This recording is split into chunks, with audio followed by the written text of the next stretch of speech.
Hello and welcome to this episode of the Curator's Corner. I'm your host, Firefighter Brian Anderson, Curator of Fireman's Hall Museum. Here at the Curator's Corner, we aim to bring you the history of firefighting in Philadelphia, as well as the history of the Philadelphia Fire Department and its volunteer partner organizations. On today's episode, we will discuss the volunteer firefighters and how they laid the path for the paid department.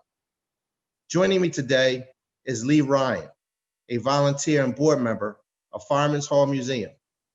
Lee researches and records information related to the volunteer firefighters and their line of duty deaths. Lee, welcome. Thank you. Can you tell us a little bit about yourself and what it is that you do? I came on board with Fireman's Hall Museum in the summer of 2007 on the board of directors. From there, I volunteered to serve on the collections committee and eventually was elected as chairman of the collections committee, and I serve on various other committees. The collections committee, I work with Bob Shea, the collections manager, and we log everything in that we receive, all the art and memorabilia, and then we find a location. We've labeled everything so that we organize the collection and we know where everything is. And we have records of that we save electronically. We're in the process and have been for years of photographing artifacts to go with the descriptions. So from there, when I have time, I do a lot of research, most of it at home. I've been trying to track information on volunteer fire companies in the city and any information I can find on line of duty deaths for the volunteer firemen, their equipment, how they operated, and so on and so forth. When did volunteer firefighting start here in Philadelphia? In Philadelphia, Benjamin Franklin was instrumental in organizing what is known as the Union Fire Company. He talked to fellow, friends, business associates, and so forth, and they were able to come up with 25 men who were pretty well known in the city, Philadelphia. And on December 7th, 1736, they organized the Union Fire Company. This is the independent volunteer fire company in the United States. There were firemen in other cities, but New York, but they were appointed by the councils or committees within the government.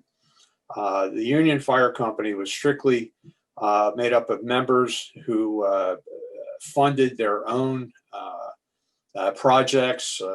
When they first started out, they didn't even have a shed or a firehouse, if you will, nor did they have an engine. So what they had equipments, ladders, swabs, buckets, and each member was required to have 2 buckets. They paid for them themselves. They chipped in money to acquire ladders and swabs and hooks to combat the fires in the city of Philadelphia. These were stored in an area called Grindstone Alley, which still exists today. It's on the north side of Market Street between 2nd and 3rd. There is a state historical marker along the curb line there, and the small alley still exists, but they hung their equipments on fences in that alley, and that's how they got started. And once they got moving along, they were able to obtain an engine and get an engine house and so forth, just a small shed type engine house to store the engine in. And they were in existence until somewhere around the 1820s. There were quite a few companies that existed by 1800. And some of those actually stayed in service until 1871 when the paid fire department came in. So. Do you have a number about how many different volunteer companies there were that serviced Philadelphia? Yeah, between 1736 and 1871, we've been able to come up with a number of about 182. And that's an approximate number because some of these companies only existed for days, weeks, or even months. Others listed for decades. And again, like I said, some of them listed, made it through their organizational date until the pay department came in 1871. They were comprised of bucket companies, engine companies, and hose companies, and hook and ladder companies. The first hose company was Philadelphia Hose Company, which was organized in 1873, and they existed till 1870. Initially, prior to 1736, the citizens fought the fires in the city. They were required to have buckets. There were buckets made available by the city, and they would form two lines. One would carry water from a water source, whether it be a cistern, a pump, a stream, whatever, and they would pass buckets of water, and these were leather buckets. Down the line, the water would be tossed on the fire, and then the empty buckets would be passed down the other line on the other side back to the water source and refilled. And that's how they combated fires until the Union Fire Company was organized. And eventually hand engines came into play in the later part of the 1700s. How did the different volunteer companies recruit or find members? That's been a difficult question to answer. From what we've been able to come up with, we believe most of it was just word of mouth. The fire companies were very large in size. Some of them had memberships of 250, 300 or more members. It was prestigious to be a volunteer fireman. And, so it was mostly done by word of mouth.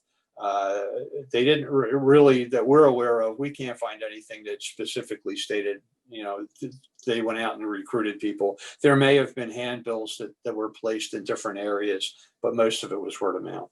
Were any of the volunteer companies due to religion or I always heard there was a lot of politics involved, and a lot of companies might have devised due to religion or cultural background. Can you give us a little bit about that?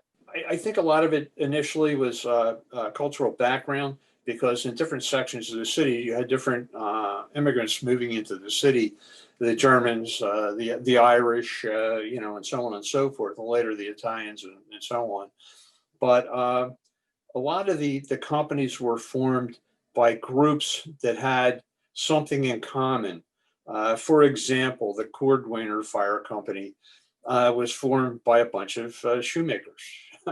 They were cordwainers, and they got together and they started their own company. There were other companies that had meat cutters and butchers that started up. There were companies, probably one of the most famous fire companies in the city was the Hibernia Fire Company, which was organized in 1752, and they did last until 1871. And everybody has the impression that they were Catholics. They were not. They were Protestants, and they had a large group of very famous and successful business people as their membership, and they were well off money wise, and because of that, and they lasted, like I said, a long, long time. Very famous. The Hibernia Hose Company, on the other hand, were Catholics, and they were organized at a later date in the early 1800s. That led to competitions as well, but they got into politics. The Moyamensing Hose Company, one of their members got on city council. Bill McMullen, and He also formed a group during the Civil War, McMullen's Raiders, which went into the early part of the war and served the country in that aspect. And they were just about all members of the Moyamensing Hose Company. So they were involved. When he came out, he was a very popular politician. And as I said, there's these memberships in these fire companies were huge. So they had a lot of pull because they could vote. And so they did whatever they could do to further their success and future. What ratio of fire apparatus and maybe firehouses, as well as members from the volunteers, came over to the paid department? In the book Hike Out and in the annual reports that we have at the museum, there were 26 volunteer firehouses that were either rented or purchased by the city to be used by the paid departments. 22 were used for the engine companies, numbers 1 through 22, and 4 were used for the hook and ladder companies. There were no hose companies specifically in the paid department. The hose carriages went with the engine companies, and it was a two-piece type company. You had the steamers and the hose carriages. Now, here at Fireman's Hall Museum last July, we were able to bring in the Bates engine. Can you tell us a little something about that was used during the volunteer era and the story following the Bates? It's an interesting story. Back in 2008, a friend of mine, Dave Rodriguez, served on the board of directors at the New England Fire and History Museum. That museum owner had passed away in 2005, and they could not continue to keep the museum open. So the museum closed in 2005. He contacted me and asked if I would be interested for the museum, if I'd be interested in obtaining all the Philadelphia and Pennsylvania artifacts and memorabilia that they had. And I took it back to our board of directors of the Philadelphia Fire Department Historical Corporation. They agreed to do so. And in 2009, that entire collection of Philadelphia and Pennsylvania items was donated to our museum by what was left of their board of directors, which was basically, I think, 3 people. We received a hose carriage that was built in Philadelphia in 1837 for the Hope Hose Company, which is now in the lobby of fire headquarters. We received the Bates engine, hand engine, as well. It was not in as good a shape as the hose carriage. It needed a lot of work. And we received a lot of other items, wagon jack, trumpets, parade hats, and so on and so forth. So, we were very pleased with that. And we ascensioned all that stuff into our collection for the most part. One of the members of our museum, and a very close friend of mine, Ralph Nick Jennings, he had a business, and he offered to drive one of his box trucks, a 28-foot box truck, if I would accompany him up to the New England Fire and History Museum out on Cape Cod in Brewster, Massachusetts. So I agreed to do that. So in 2009, we drove up there. We were able to load everything up with the help of some people up there from their museum, and brought it back. And the 2 apparatus, the hose carriage and the hand engine, were placed in Nick's warehouse facility in Dresher, Pennsylvania, for the company he worked for, Springfield Paper Specialties. That was his company he owned. And that was stored there for several years, from 2009 until about 2016. And I got the board to go for a fundraising effort to raise money to get that thing restored and conserved. we looked around, and we were able to locate a gentleman by the name of Brian Howard of B.R. Howard Conservation, and B.R. Howard and Associates in Carlisle, Pennsylvania, who had done work for the Smithsonian and several other famous museums in the country. So we were pleased with that. He came in, Philadelphia Lumberman's insurance company, mutual insurance, put the money up to have him come in and do an assessment on the Bates engine. And while he was there, he gave us some information we didn't realize on the hose carriage as well. That information, he put together a very detailed report on what needed to be done, what was wrong, and so forth, and what he intended to do. And I presented it to the board.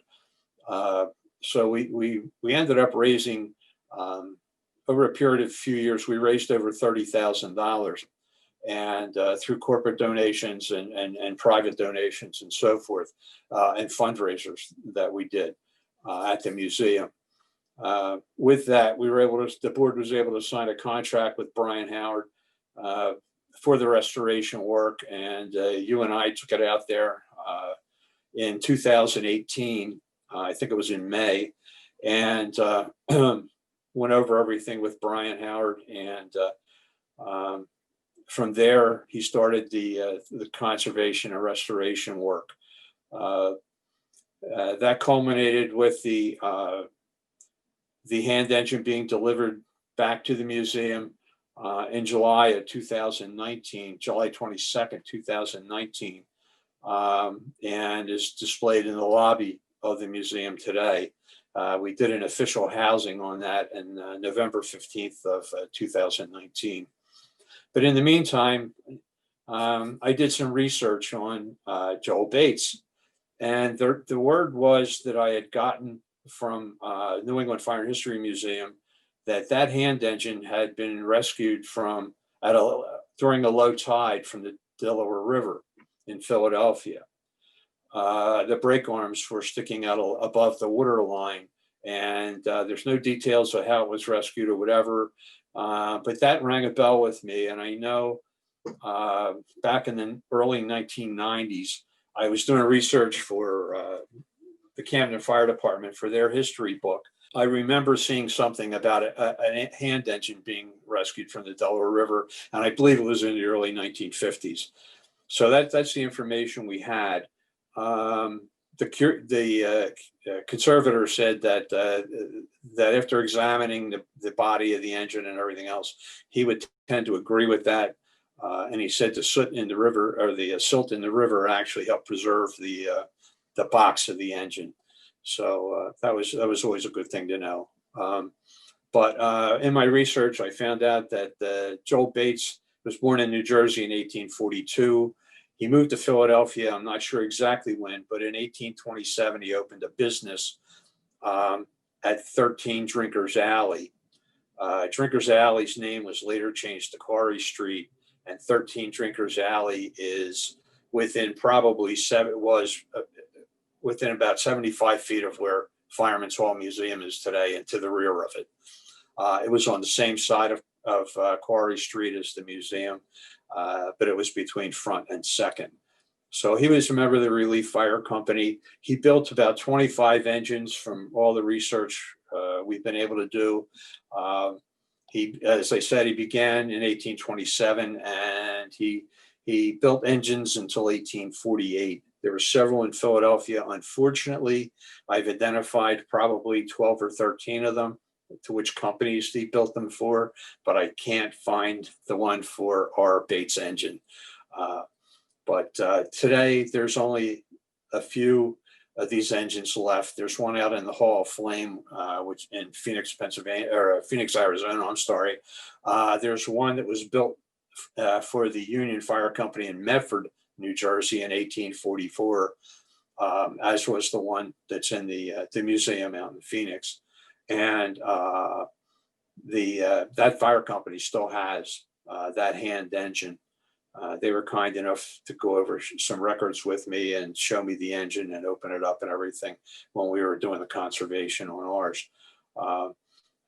There may be another engine up in the Long Island area. I haven't been able to track that down to exactly where it is.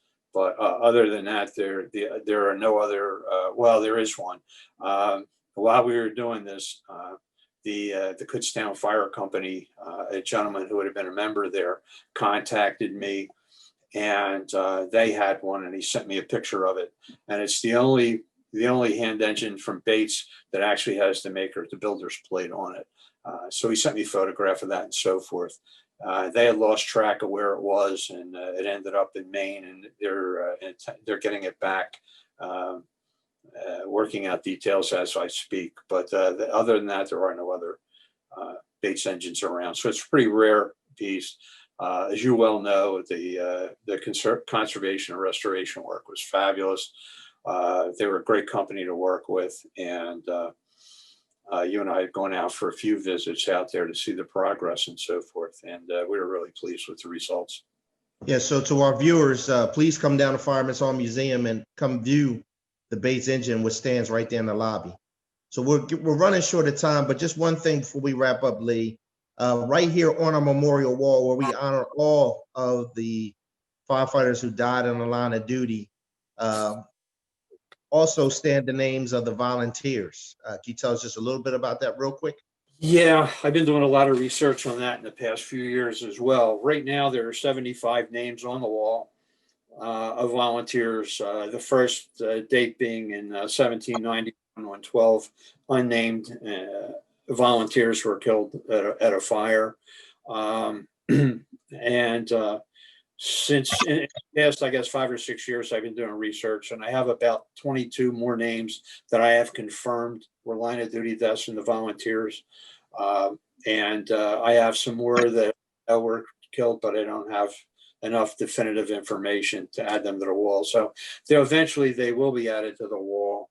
The last volunteer who died in the line of duty was John P. Slavin of the Reliance Fire Company number 7, and he died November 8th, 1870, from injuries he suffered at a fire at Spruce Street near 22nd Street on November 6th of 1870. Wow. And during that research, we were able to, a gentleman contacted us, one of the members of the museum, and we were able to find a monument that we didn't know existed in a cemetery just outside the city, north of the city. And we've been doing research on that as well. So that was from the Volunteer Firemen's Funeral Relief Association, which was organized in 1834. Well, thank you very much for your great work that you did at the museum and preserving the history of the volunteers. My pleasure. Please, to our viewers, please come down and watch and look at all the memorabilia we have here in the museum related to our volunteers, as well as the Parade Department of Philadelphia Fire Department. The month of November represents the birthday of the United States Marine Corps and Veterans Day, remembering all those men and women who served their country in the various branches of the armed forces.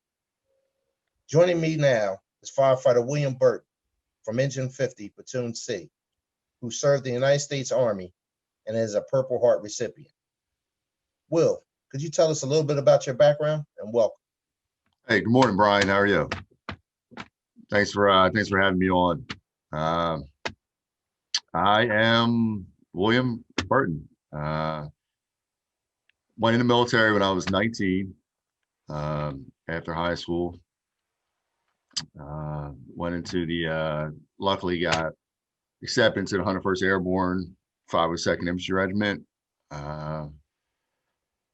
It was pretty awesome, pretty exciting, and the world in my hands. And luckily got to do 2 tours with those awesome individuals. And my second tour, I got wounded and received the Purple Heart on a coming back from a mission where we got blown up by IED. And so it was a little exciting, a little scary, but the ultimate goal, I've always wanted to be a Philadelphia fireman, and something I've always wanted to do, something I always dreamed about. and I knew I wanted to do. So when I got out in 2007, I just wanted to make sure I wanted to like get a little heads up before I actually took the test for the Philadelphia Fire Department. So it's kind of like, so it wasn't a foreign language. And so I volunteered in Cheltenham Township for a few years. It's pretty exciting. Awesome individuals, awesome people out there, and very motivated people. And they're one that are actually willing to do the job without getting paid for it and have like normal jobs on the side. And it's kudos to those people as well. And so I got on the fire department in 2012 and I was assigned to ladder 12 right out the academy at Park in Cambria. It's awesome place, stinks with tradition. Awesome individuals that come in and out of there, and people to learn from. And just recently, almost 2 years ago, I transferred over to the engine, and just needed to do it. And just a little change of pace, get out there. And I like being out there. I like being on the road, and you're constantly on the road in the engine, which is awesome. And you're fighting fire, and that's me. So just to our viewers that are watching, your tours of duty were both tours were in Iraq, correct? Actually did 3 tours. My first 2 tours were with my assigned unit in the 101st Airborne, and I actually got called off of the IRR to do my 3rd tour in 2009. Okay. Well, so just a roundabout figure, out of all the members that are assigned to 50s and ladder 12, Battalion 8, Meg 22, what number would you give of those members are veterans? I'd say about 16 people. 16 people. Yeah. Out of 4 platoons. Yep. So in closing, I'd like to give a thank to all my brothers and sisters who served the various branches of the armed forces. And the company we're going to highlight this month is Engine 50. So check the description down below, hit the link to their patch, which is sold at Fireman's Hall Museum right in the gift shop. Until next episode, thank you. Will, thank you for joining me, and thank you for your service. Thanks again for having me, Brian. Thank you. Thank you very much.